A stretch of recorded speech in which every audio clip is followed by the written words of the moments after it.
everyone, and my fellow heretics. We're going to have to do a redo. There were some issues that took place, lost the entire program, and so we're going to do a restart of the program. Do apologize as people come in and deal with. We'll go ahead and dealing with the program and all. Now, I'm going to be focusing more on the fact that we are dealing with just the Church and God's program. I only have about an hour's worth now due to the fact that Charles will be actually doing a broadcast at 10 on how to study like a seminarian. So in dealing with that,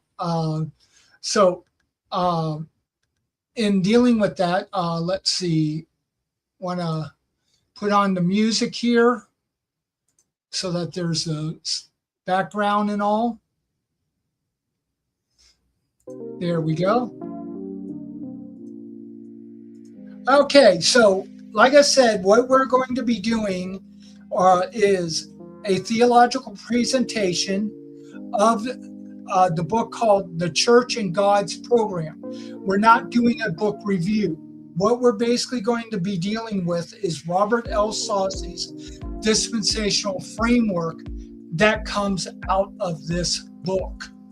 So what we're going to, in dealing with, and for those that may have listened, please, we're going to have to redo and all, and I do apologize. So what you want to do is you want, I do want to let you know up front that this is actually a Ninja AI went through the book and grabbed the dispensational understanding. Now, I've gone through, I've dealt with stuff, I've asked questions, so there's inserts and all in some places. So this is not just completely Ninja AI. So just to let you know. Now, what I do want to let you know is that this is in dealing with our dispensational series. This is the first one, but this basically, Charles sent me this book because this was the first book that he was required to read. The interesting thing is, I thought that maybe Darby's book, or not Darby's, Ryrie's book, since it was 1965, Dispensationalism Today, would have been the first one. But it is not. Now, here's the issue. Robert Saucy, though this was done in 1972, he's one of the main people that created what we know today is called progressive dispensationalism. This is not classical, traditional dispensationalism, and it's not Darby dispensationalism, because Darby is separate from all of them. So what is happening is Saucy goes ahead and he puts in his understanding and all. Now, in 1972 was when he wrote this book. Now, with dealing with this book, what's interesting is when you look at the table of contents, it really doesn't deal with dispensationalism, or at least it doesn't seem like it. What it's dealing with is that of the church. So in it, you have your preface or preface, the meaning and use of the word church, the nature of the church, the inauguration of the church and God's program. Well, number 4 will be a key aspect that would be in his understanding. The organization of the church, the ministry of the church. This will have some of the things of what he's going for, and we will deal with the worship of the church and baptism and the Lord's Supper. So in looking at all these things that are taking place, what we're dealing with is he doesn't really deal with this, or at least coming forth and saying he's dealing with a dispensational idea. So here's some things that I had Ninja AI go ahead and bring up also with some of the questions and all, because we got to understand. He did a full search of the text, and Saucy almost never uses the word dispensation. Now you're saying, why then are you doing this? Well, technically, this is the precursor to Saucy eventually doing progressive dispensationalism. Now, I don't hold progressive dispensationalism to be dispensationalism. I really don't think they are. And I've explained, I think they kind of said some things, try to say, well, we're like this and all. And the reality is, no, they're not. They should have called themselves something completely different. They are not. I don't see them as dispensationalists. Now, the thing is, the word only appears once in the entire book on page 207, and this is referring to the Mosaic era, and dispensational appears only twice. In the footnote, and this is in the footnote citing another author's title. So instead, Saucy builds his entire framework around the language of ages and phrases. So that's what he's focusing on here. So this deliberate terminology or terminological restraint signals a modified dispensationalism grounded in biblical theology categories rather than older Schofield Darby prophetic schemes. So what is happening is he's going ahead and he's modifying and changing up the whole dispensational framework, and he's calling it a dispensation. The problem is he doesn't even use the word dispensation. He uses the word ages and phases. And those are two different words. Hello, Ace. Glad to have you here. So the other thing is he uses the word biblical theological categories. So again, you got to look at the different categories and ask that. My problem is I'm not sure if he understands, because if he's using the word ages is not dispensation. They're two different words with two different definitions in the Bible. So to try to go and say he's a dispensationalist, that makes an issue. Because I really see progressive dispensationalism more going to or moving closer to, may I say, covenant theology, in that it's trying to look at maybe just one overall idea, which I don't have a problem with. If you're saying, okay, this is the plan of God, but then emphasizing the hows. Is this plan being done? Now, I do think that Saucy does do a good job of asking some specific questions and things that need to be understood. And we will deal with that as we continue reading on and on. So what's happening here is, the other part is he says Schofield Darby prophetic scheme. Well, the problem is when you look at Schofield Darby, in 1972, they did not understand that Darby did not hold what Schofield held. Hello, Simon. Lynn, glad to have you here listening in. So again, and I can't blame Saucy, because nobody was really working on this until Roy Humner, and he didn't really start coming out until the 90s. And of course, progressive dispensationalism already came, and none of the others before didn't know that Darby did not hold the same framework that Schofield and Schaeffer did. And that came later. So that's where you're getting a lot of your differences, not understandings, and where we can look back now and we can say, here's some of the things that they were missing out on, okay, in dealing with.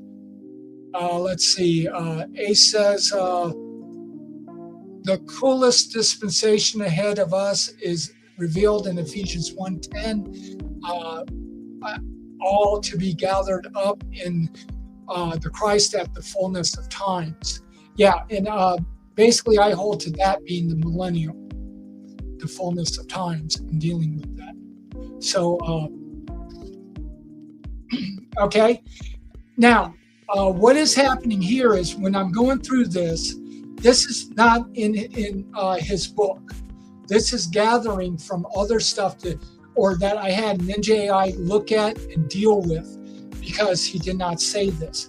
So it goes ahead, and the word dispensation is only used once. Okay, and that's on page 207.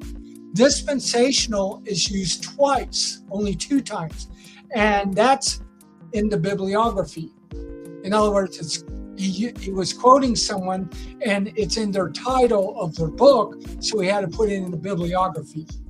What he does use is this age, 446 times, and then present age, 78 times. So these are his key words, is this age and present age. Okay? So what does this mean? Okay? Saucy essentially avoids the word dispensation altogether in his book, The Church in God's Plan. So in a 260-page ecclesiology, that means ecclesi is churchology study, so study of the church, by a scholarly writing at Talbot Seminary, which is a dispensationalist institution. So he's basically a professor at Talbot Seminary, and he's writing this book, but he's not sticking in line with the understanding of normal dispensationalism. So again, the word dispensation appears literally once, and that single occurrence is in a sentence about the Mosaic era covenantal entry requirements, which is on page 207, not in any constructive statement of Saucy's own theology. So again, the word dispensation, he doesn't even use. And what should have happened, and technically dispensation doesn't belong in a covenant, because a dispensation is not a covenant. So he was incorrect on using this term, even talking about the Mosaic era and things like that. So the word dispensational appears only as part of a book title in footnotes and bibliography. He cites O'Hare's work twice, but never calls himself or his framework dispensational in his own voice. So in dealing with this is part of the thing where I don't hold progressive dispensationalism actually being dispensational. But yet, remember, Saucy was one of the 3 key founders of progressive dispensationalism. Okay? So, why age instead? Saucy's preference for age, or aeon, in Greek over dispensation, oikonomia, reflects his hermeneutic and theological commitments at this stage. The problem with what's happening with stating this is the word age and the word dispensational are 2 words you find in the Bible. They have their own words and their own meaning. And that's where that's where this brings on a huge problem, because he's not actually defining what he's really talking about here. Let's see. There was something that Ace put in. I think it was up here. Okay, he said ages is eon. Yeah, which we said best translate eons. And that could be also another translation, or use eons, ages, and understanding this age and the age to come, or this eon and the eon to come. However you want terminology you're more using and stuff. Now remember, the word age may have had a different understanding than what it does today, because in Elizabethan or I'm trying to think of the wording and all, but in that back English, a lot of the words had a different meaning than what they may have today, or that understanding may be still in it, but it has morphed, and so it doesn't really convey the same thing, and to give an understanding of that. The other issue is that I would hold is the reason for doing this also has to do a lot with Scofield's definition of what dispensation is. C.I. Scofield defines a dispensation as a specific period. That would be age, so this specific period. But what he's basically doing is he's taking the Bible, he's seeing the major events, and he's just making that a dispensation. So he's cutting it up, and he got his 7 dispensations out of the Bible. I don't hold to Scofield Schaeffer's understanding. Okay? Then it says period of time during which humanity. So again, there's this time frame. The problem is the word dispensation doesn't deal with time. So you can't put it in a time frame.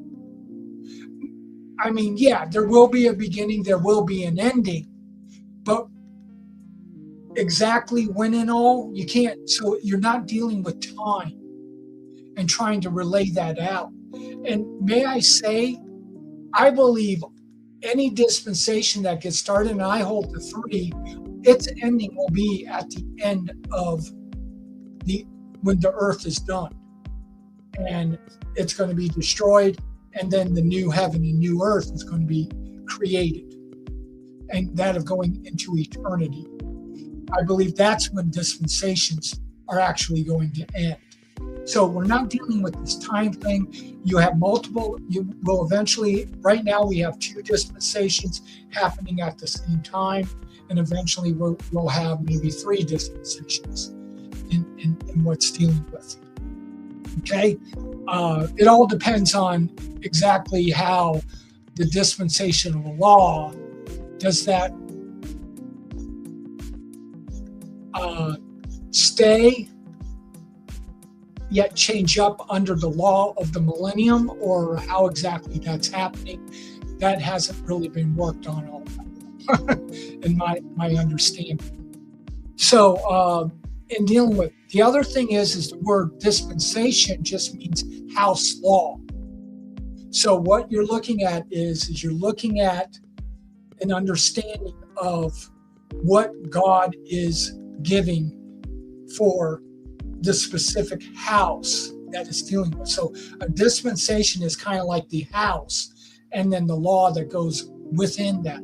Now, when I say law, I'm using it in very general, like principles can be that of policies, other things that you can deal with. Don't think of like the Mosaic law.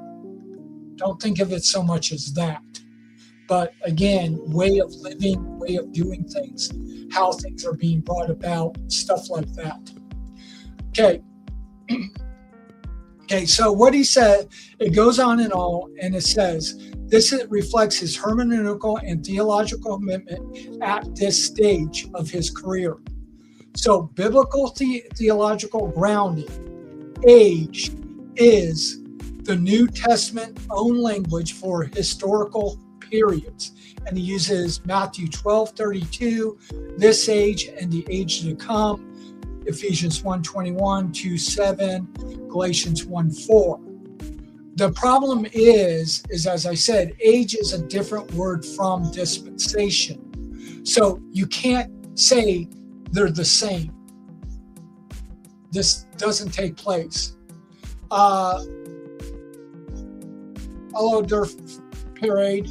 This seems illogical. Yeah, I'm dealing with a book and getting his ideas.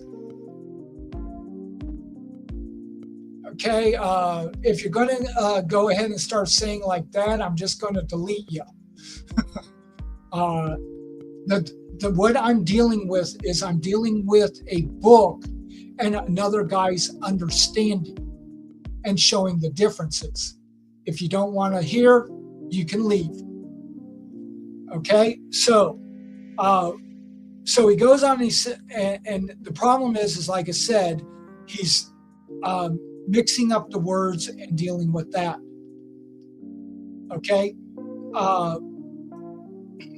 again, the key idea is this age and the age to come, which would be where we are now, and then to the millennial kingdom.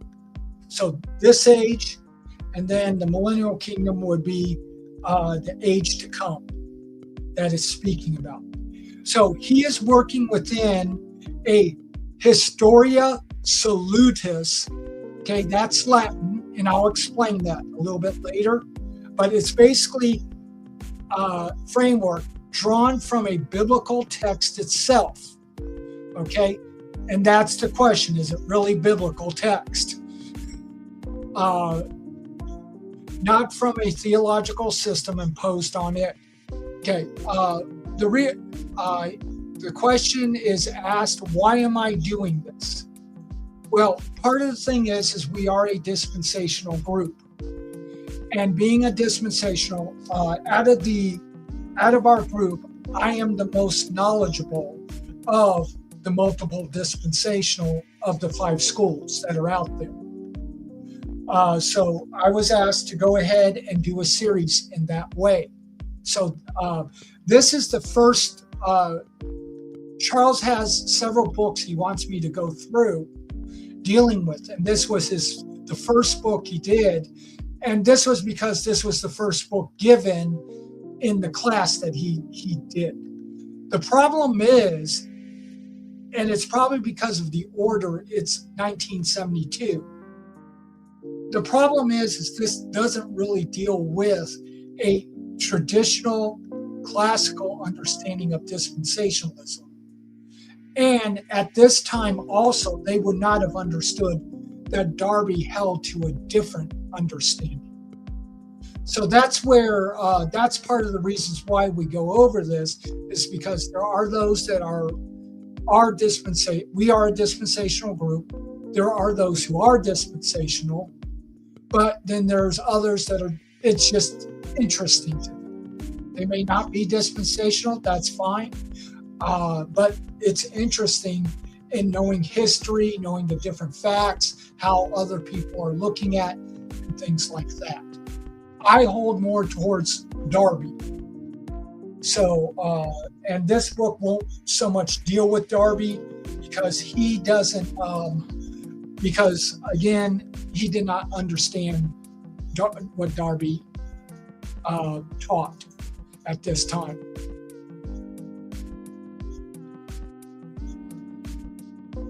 Okay, how times it used as a cudgel or a shield by evangelical. Well, problem is in most cases, a lot of evangelicals, I would say, do not understand dispensationalism anymore. They used to, but a lot of people have left due to the 90s, and I'll say even before, but it's kind of the late 80s going into 90s that really put a black eye on dispensationalism when we went into all this, as I call it, tabloid prophecyism, where we looked at the current events in the newspaper. Back then it was a newspaper. Today they're watching whatever videos or whatever. And what's happening is they're taking current events and they're now trying to use it to prophesy the Lord's coming. And so in doing that, that's been an issue actually. And a problem. And actually, there's some other things. But yeah, we will deal with some evangelism in this as we go on, because there is some points where he talks about what our job is. And I think that's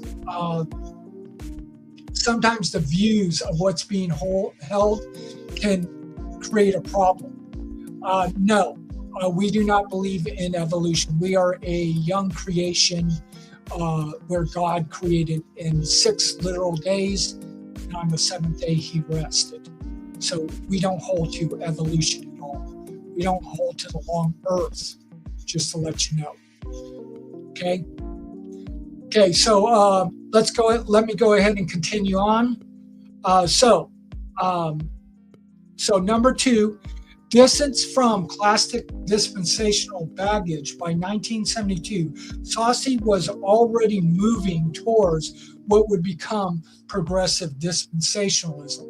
Now remember, progressive dispensationalism, Saucy was one of the 3 major people that in dealing with the creation of what is called progressive dispensationalism and dealing with. So what we're dealing with here is, he goes on and says, the classical dispensational vocabulary. Now, when he says classical, he's talking about the Schofield-Schaeffer-Ryrie understanding, not Darby. Darby held differently. He allowed for more continuity than what Schofield and Schaeffer and Ryrie held. And this is a key aspect. Under classical, traditional dispensationalism, they basically held to a lot stricter discontinuity, and that of everything is so separate, there's no togetherness. That was something that progressive dispensational had a hard time with. But if Darby was understood in all, they would have already understood that within Darby, he allows for what is called continuity rather than discontinuity. And he allows for both, and that of looking at both. And so it's not that progressive dispensationalism didn't ask things that were already asked or something. The problem is they moved on into something else that completely left the idea of dispensationalism. And again, using the word like ages, phases, and just not allowing for the discontinuity where the discontinuity should be. Now, I agree, within classical, traditional, they didn't allow for the continuity to happen where continuity is. And that's something that's very important in dealing with.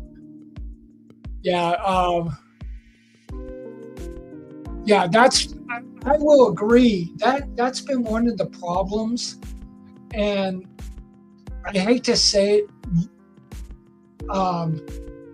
within humans and even Christians, we get into our little schisms and we're unwilling to listen out, to deal with, and be willing to say that we're right or wrong. All we think is we're always right.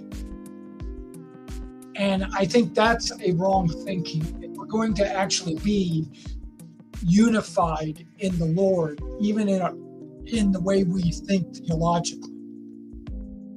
But this is, I hate to say it, but this has been a problem since the church, for the most, let me put it to this way, since Acts chapter 5 and on, with Ananias and Sapphira creating a disunity, but then God killed them, thus bringing back. But in doing that, as things progressed, you started to have different thinkings, different doings. You had, even amongst the Jews, you had your Judaizers that would not follow, even after Acts 15 with the Jerusalem Council, they would not follow that. And they were still being a problem to Paul as he goes on. So yeah, I'm not saying that we as humans do everything wrong, but the Bible does speak to it. The problem is we're unwilling to allow the Holy Spirit to actually let us say, okay, let's bring forth, let's see and deal with, and it just brings on a lot of issues. So, so yeah, that's where different things are and working with. Okay, so let me go on again. With its rigid compartmentalization.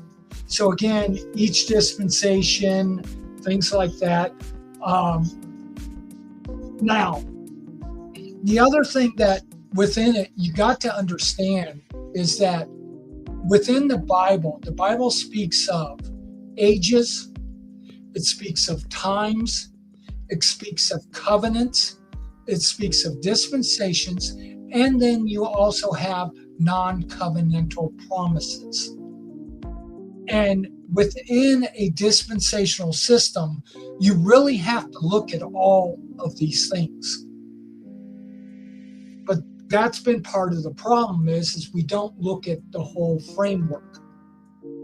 We only look at dispensations and make that the key thing, when I don't believe it is the key thing. I believe dispensations are more for Gentiles. Dispensations do not need to be for Israel. Why? Well, they have the covenants. So they don't need something to help guide and direct us. And let's remember, Gentiles are not in the covenant. The different the covenants given to Israel.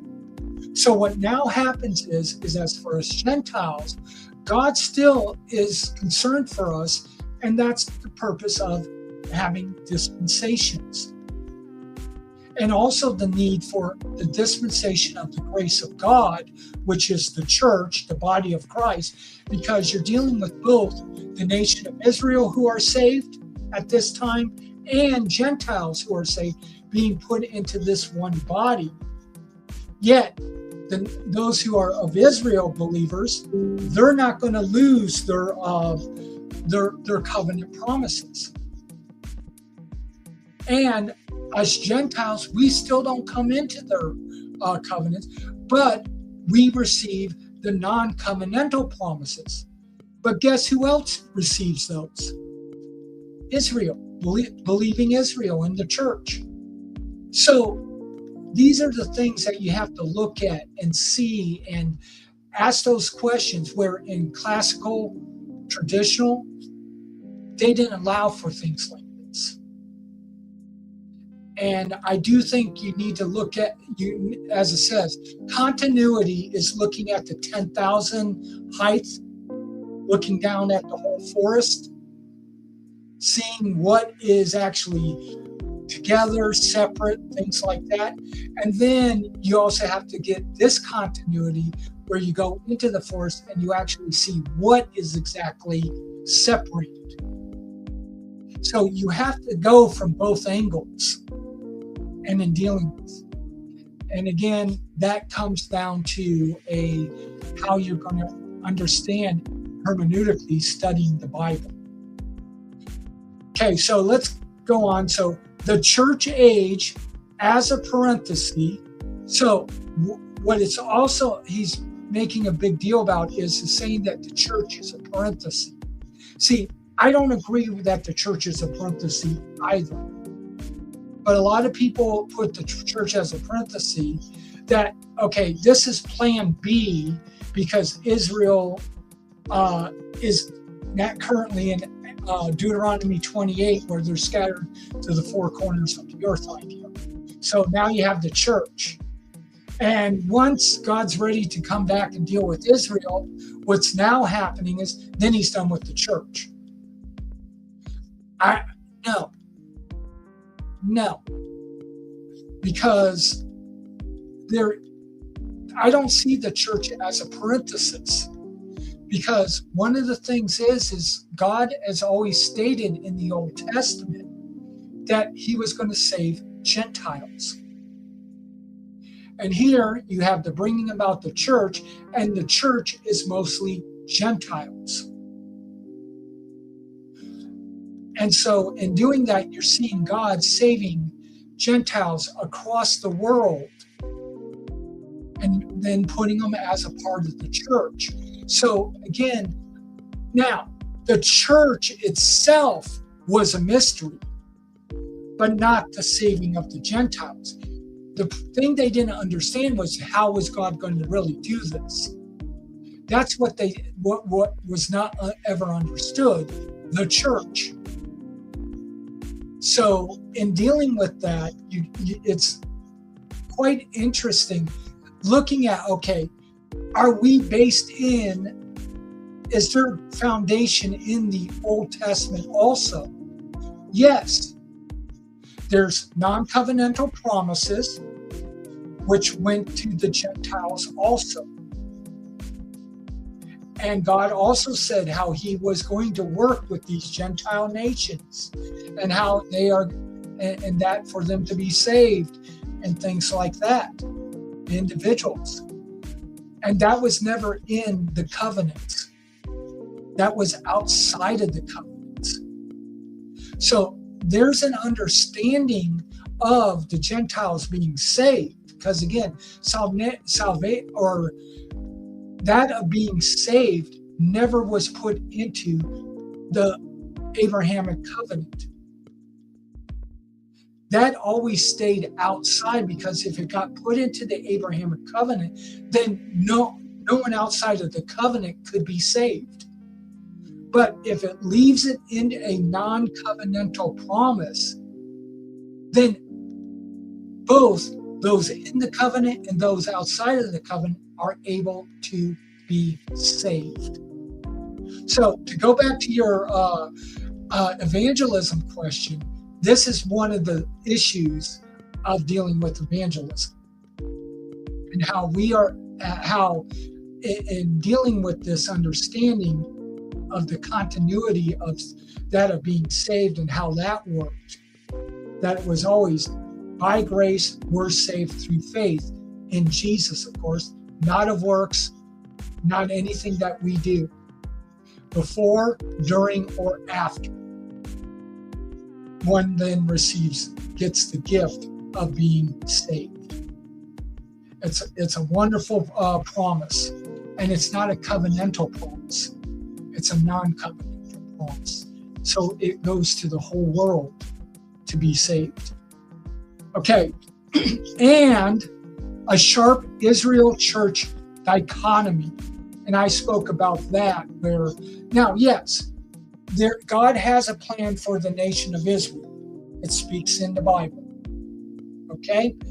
We understand that. But then there's also that of with the Gentiles. God did not leave us Gentiles completely alone. Like I said, we had the dispensation of law, and that of how the law helps to convict and to show and to bring us to understand faith in God, as in the Old Testament. You see that even working today, the dispensation of law. You now see those getting saved today going into the dispensation of the grace of God, which is the church. So, and working with all that. And that's both Jew and Gentile. But when the church is raptured out, you now see God working with bringing Israel back, but he's also working with the Gentiles. Okay, so he's working with both. And then at the millennium, he has a thing for both. Because again, you have the new covenant, which is for the house of Israel and the house of Jacob. But then you have the dispensation of things to come, which will be dealing with the Gentiles again, and how things would work for them in that time. So it's a wonderful thing, because God has not, though he chose a specific people, he never gave up on the Gentiles either. And it is a wonderful thing of really looking at how God is working and dealing with and showing all these different ways that he's showing his glory. And we get to see it, and we get to praise God for showing us his glory, his majesty, and how wonderful he is. So in his thing, I can understand why he has a problem with classical, traditional dispensation. I have that same problem. I will admit, I almost gave up on dispensationalism because I didn't see myself fitting in at all. But the reality is, and then I said, I'll hold off, try to figure out maybe Darby had something different, because I keep hearing different things about Darby. I read Darby and I realized, hey, I'm already following in what he's saying. He's just helping me make it even a stronger argument in other ways. And then in other ways, I've actually, I would say in my studies and stuff, I've gone further than Darby has.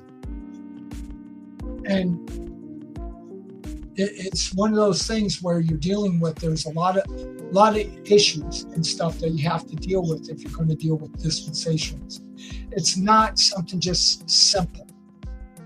There's a lot of things you have to look at. And I understand why people don't want to deal with dispensationalism at times, because it is complicated. It's not easy. You're dealing with a lot of different areas, theology, what's going on in the Bible, history, things like that. And you're bringing it all together to get an understanding of a lot of things that God is doing. Because like I said, you got the dispensations, but then you also have covenants, you got times, you got ages. Because like I said, in times, it's like the times of the Gentiles. So there's a lot of things you have to look at. Okay, so was exactly what he was quietly revising. Okay, dropping the word dispensation from his constructive vocabulary was part of that revision. See, and I think that's why one of the reasons why progressives should never have used the word dispensationalism, because they were going away from the word and not really dealing with it. So that's why I really don't hold progressive dispensationalism as dispensationalist. I'm not saying they don't have things that questions and other things, and that they don't have some things that we haven't thought about that are correct. So I praise God for them on that part. I just don't think that I don't hold them as dispensationalists. So again, he puts continuity emphasis. Okay, so he goes, age language in the New Testament always implies continuity with what came before and transitions to what comes next. No, not really, because age is saying what's happening within the age. So you can have different things going on. That's where he's trying to put into something this age, but whenever you're seeing this age, you're seeing different things that are taking place within this age. Now, does it always mean continuity? No. But can there be continuity because of the idea of age? Yes. It's a matter of looking at God's word and really seeing and finding the continuity and then finding the discontinuity. Okay? It inherently progressive. Okay? Dispensation in popular usage implies a clean break, a separate economy with its own rules. See, and that's the problem. Covenants have their own rules. Dispensations have their own rules. Times have their rules. So to say this age, that's he's not really looking at all these things. That's my problem with the idea coming from his book here.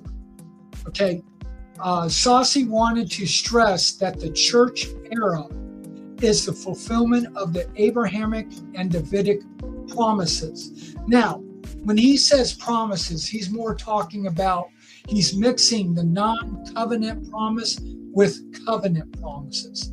Now, again, with Abrahamic, he puts the church in the covenant. He also puts for the Davidic that because Christ is the king, is king of Israel. He'll sit on the Davidic throne, things like that. They're stating that, and they also say because of Acts 2, he's sitting on David's throne even now. So in doing that, the church, and he's the head of the church, and as a result, the church receives Israel's, and as he puts it, the new covenant promises. I would say no. The church does not receive covenant promises because we're not in the covenant. But these are things that they don't really deal with.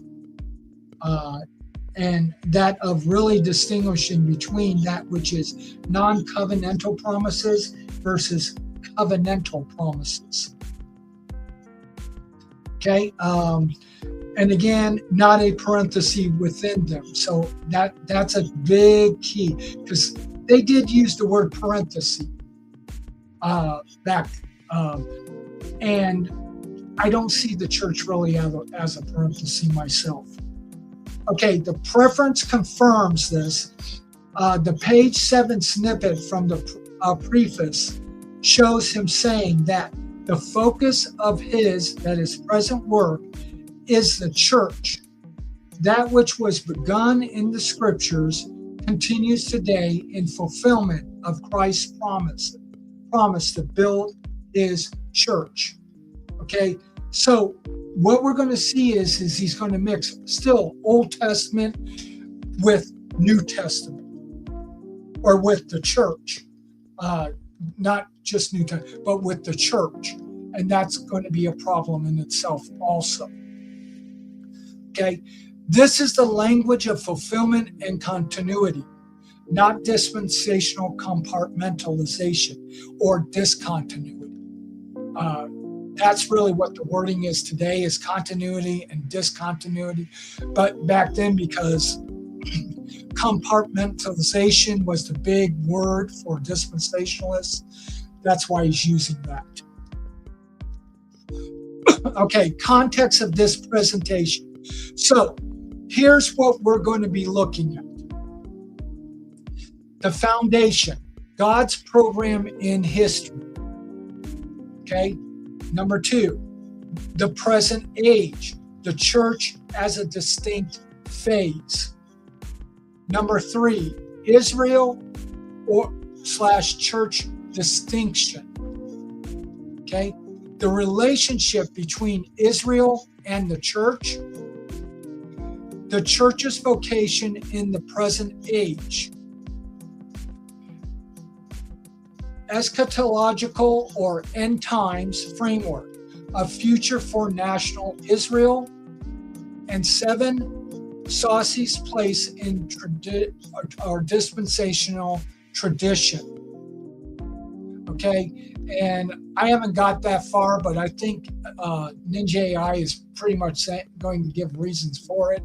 But it's probably because he grabbed a hold of stuff elsewhere as to why Saucy should be placed by progressive dispensationalists. But I don't hold that he should be considered dispensational tradition.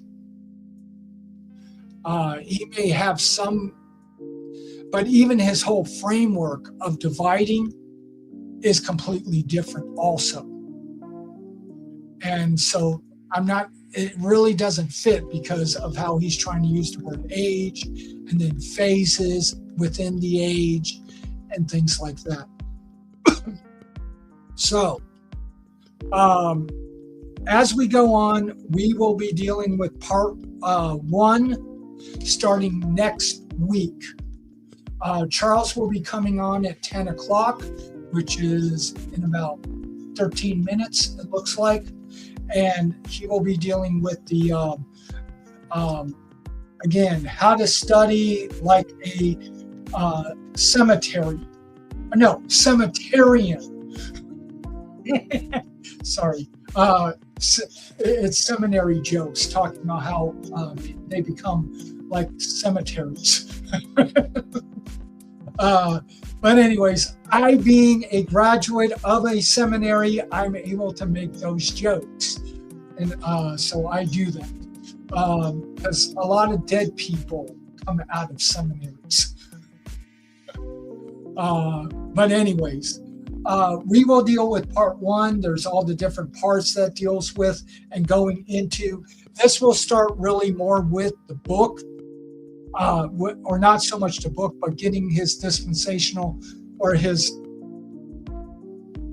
God's program in history out of the book.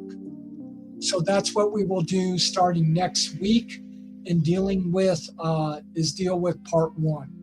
So, again, I said it at the beginning, but it didn't work. I want to let you know, if you haven't heard or seen or whatever, we have reached the 1,000 mark for Janet's vote. So she can do get to the island where she does kids ministry in the Philippines. The previous boat was someone else's. It got a hole. It's not getting fixed anytime soon, from what I understand. I may be wrong on that understanding, but it's not being able to be used. So the best thing at this point is for Janet to have her own boat and to be able to go back and forth. I did tell Janet once she gets the boat, Janet and Charles, once they get in getting the boat, we need pictures because we want to see the new boat. Now, remember with this, we're looking not just at a boat, but one with a motor and something decent that won't need to be fixed up constantly and things like that. So that's why it's going to cost a little. And I think it might be a little bit bigger boat too, because what we're looking at is she may have to have other people with her and exactly.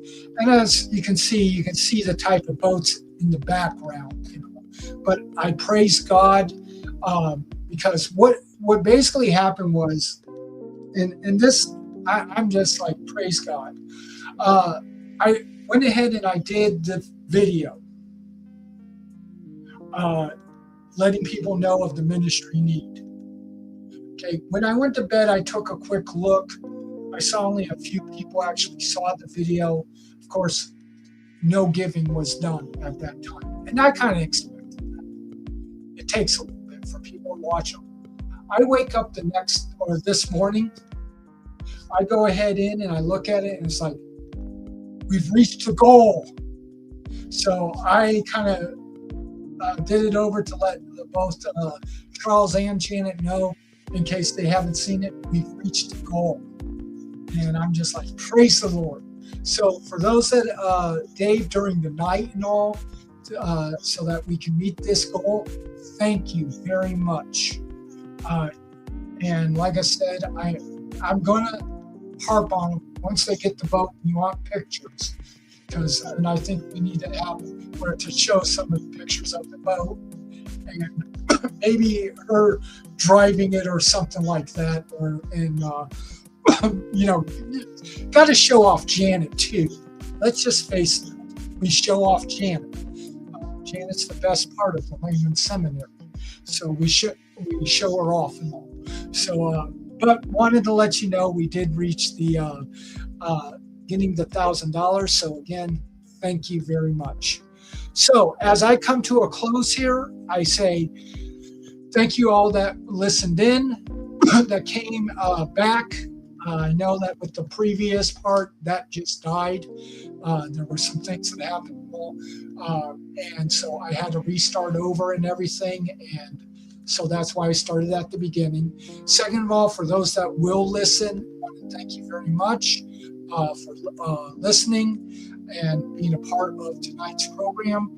I will deal with the next part in next week, where we'll go with part 1 and get through as far as we can. Then I'm probably going to do the next 2 weeks where I'm going to have a break in it and do maybe dispensational videos. So dealing with some of that, keeping on the same idea, but kind of going to a different way and stuff. So just wanted to let you know, because again, I don't want to make this always one thing and for a long time. And if it's going to be a month even, I don't really want to do a whole month that way if I can help it. I like to have variety and that way in doing. But if you guys want me to continue on and just do this whole thing until I finish, let me know. Put in later on this week, if you need to, put in the comments. Say, Kurt, just go through the whole thing. Go until you're finished. If I get several people asking that, hey, I'll do that. And I don't have a problem with that in going through this here. But since Charles is going to be coming on in just a moment, actually 8 minutes or so, 7 minutes, I go ahead and I'm going to say, since it's where I'm at, good night, everyone, and have a wonderful day.